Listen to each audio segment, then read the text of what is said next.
Namaste. I'm going to read Volume 4, Book 5, UmaSamhita, Chapter 48, the manifestation of Saraswati in the Shiva Puran.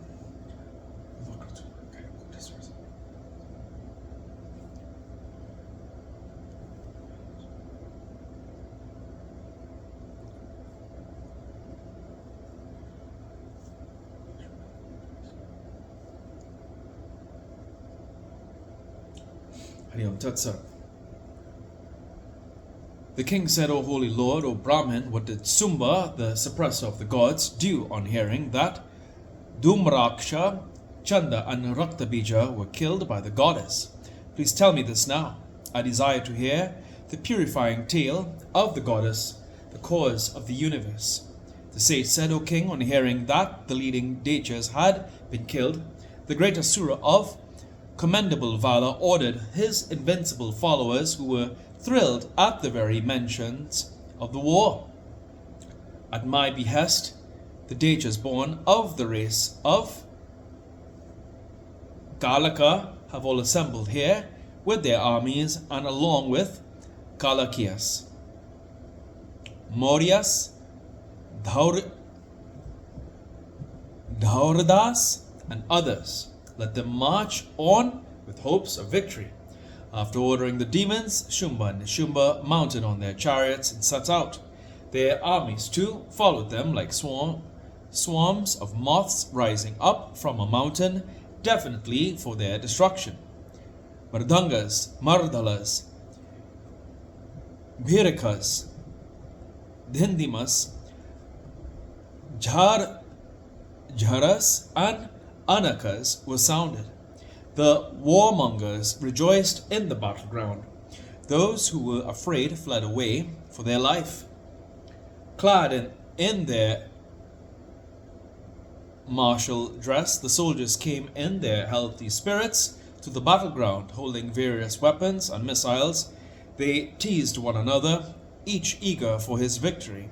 Soldiers on elephants looked at the enemy with indifference. In the company of the Lord of Asuras, they rejoiced in the battle. The sound arising from the guns rose up repeatedly, making the gods tremble.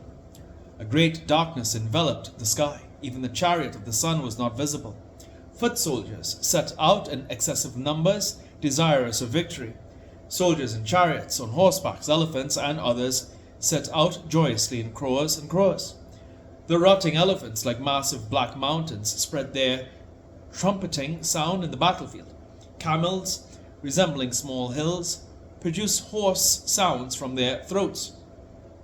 Neighing horses hailing from exalted lands, with big ornaments round their necks, expert in the knowledge of their gaits, planted their legs on the heads of elephants and flew like birds.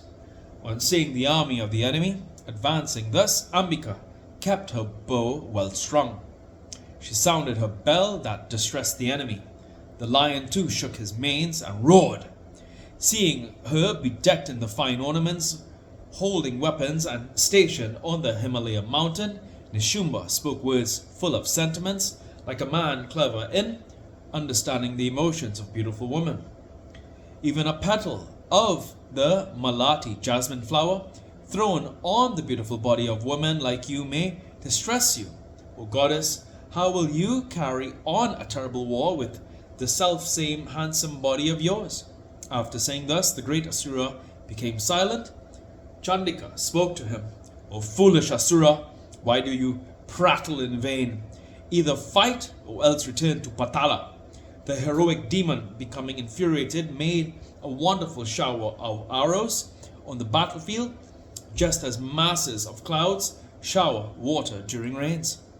Along with his arrogant followers, the demon fought with sharp weapons, as spears, axes, iron clubs, parigas, bows, busundikas, javelins, horseshoe-edged arrows, and great sword.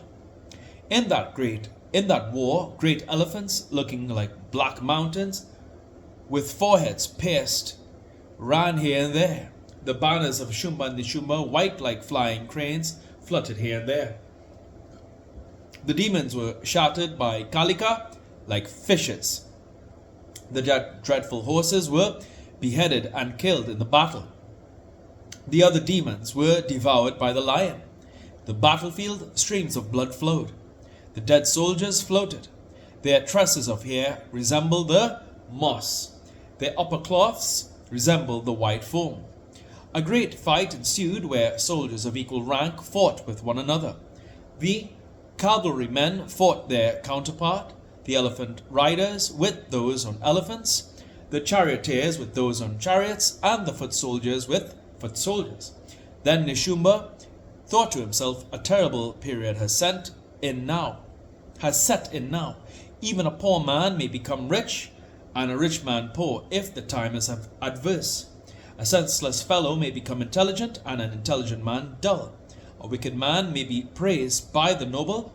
The great and the powerful may be vanquished. The weak may come out victorious in the war. Victory or defeat come naturally at the stance of the Lord. Neither Shiva nor Brahma nor Vishnu has been able to transgress his law. Heroes do not come to the battlefield for turning back. But how can I attain victory in a battle with this lady who has destroyed my entire host? Indeed, this lady is the ancient Prakriti, the great Shiva, come here to achieve the task of the gods and harass the army of the Dechas.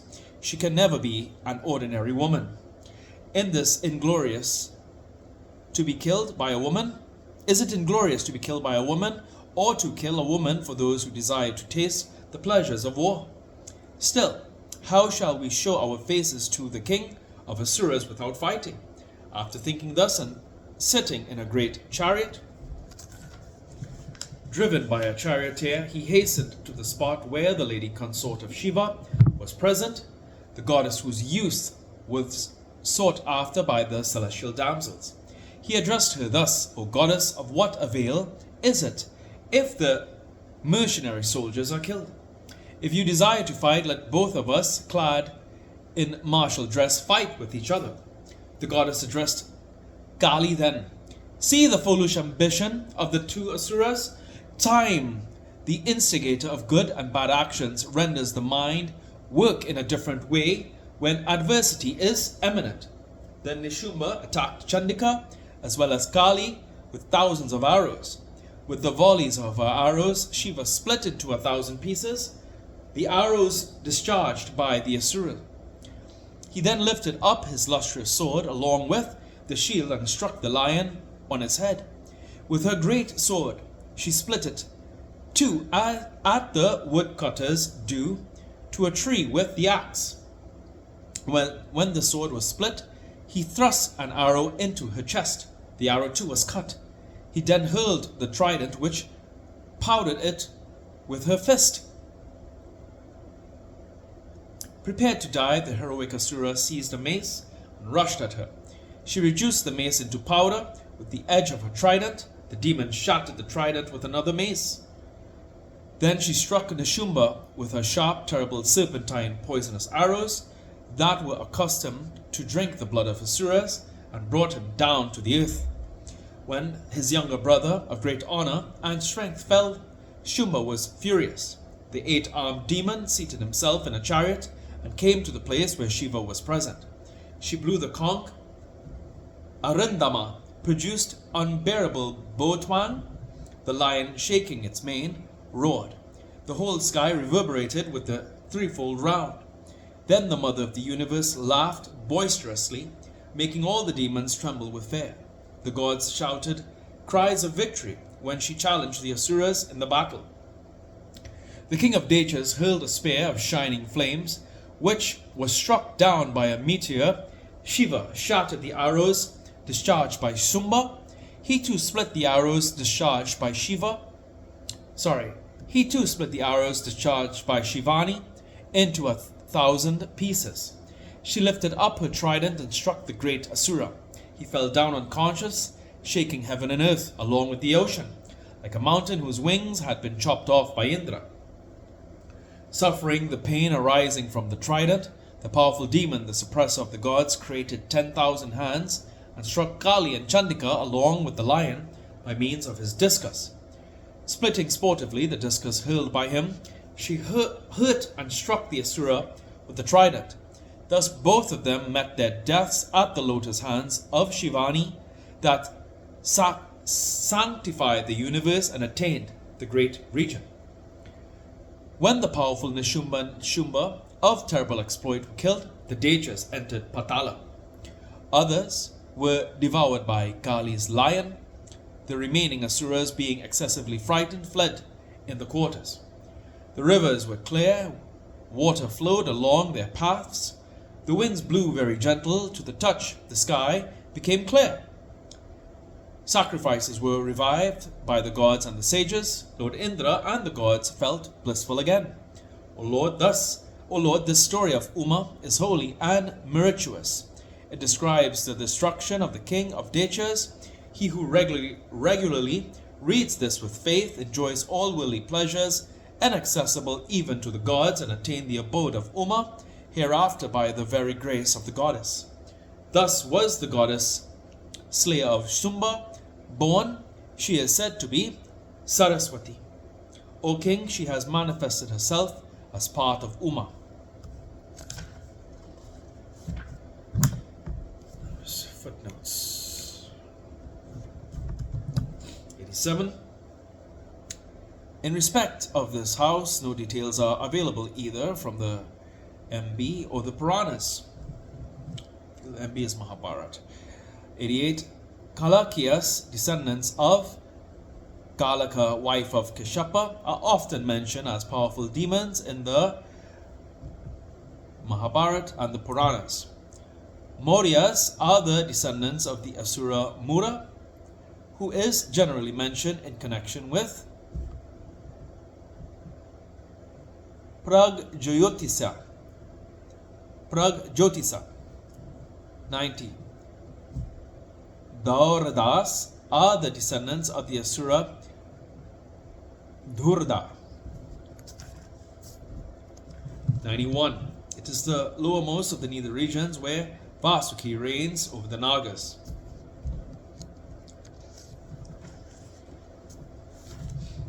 93. Patala is called Bali Sadman, the abode of Bali. According to a legend, God Vishnu, in the form of a Brahmin dwarf, craved from Bali the boon of 3 steps of ground, and having obtained it, stepped over heaven and earth in 2 strides. But then, out of respect to Bali's devotion and his grandson Prahalada's virtues, he stopped short and left to him Patala, the nether region. And here ends today's reading of the Shiva Puran.